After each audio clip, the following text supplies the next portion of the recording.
Les institutions européennes sont parvenues à un accord sur le futur certificat sanitaire. Le document devrait être opérationnel d'ici le début du mois de juillet. Les Européens vaccinés, guéris du Covid ou testés négatifs pourront voyager au sein de l'UE sans quarantaine. Très attendu par les pays les plus dépendants du tourisme, ce certificat est destiné à fournir un cadre harmonisé pour faciliter les vacances des Européens cet été.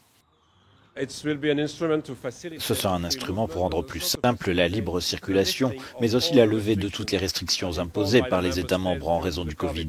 Ce sera fait à partir du début du mois de juillet, notamment à partir du 1er juillet, et ce sans aucune discrimination. La Commission européenne va débloquer 100 millions d'euros supplémentaires pour l'achat de tests PCR.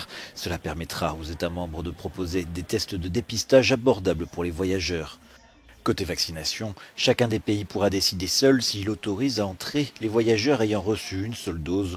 Concernant les personnes entièrement vaccinées, les pays membres auront l'interdiction de les refouler. Il est très important de dire que c'est avec 2 doses que l'on est complètement vacciné. Mais sur le certificat, nous mettrons toutes les indications, quel type de dose, quel type de moment, et il sera possible pour l'État membre d'accepter.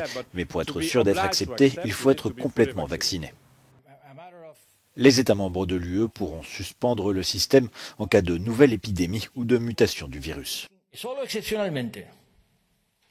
Les États membres auront le droit exceptionnel d'imposer des restrictions unilatérales au cas où l'évolution épidémiologique l'exigerait uniquement dans le cadre de règles européennes.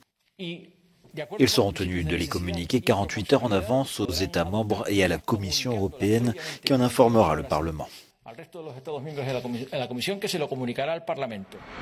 Le certificat ne donnera pas de droit automatique aux personnes vaccinées avec des sérums non autorisés par l'Agence européenne du médicament, comme les vaccins chinois et russes utilisés en Hongrie.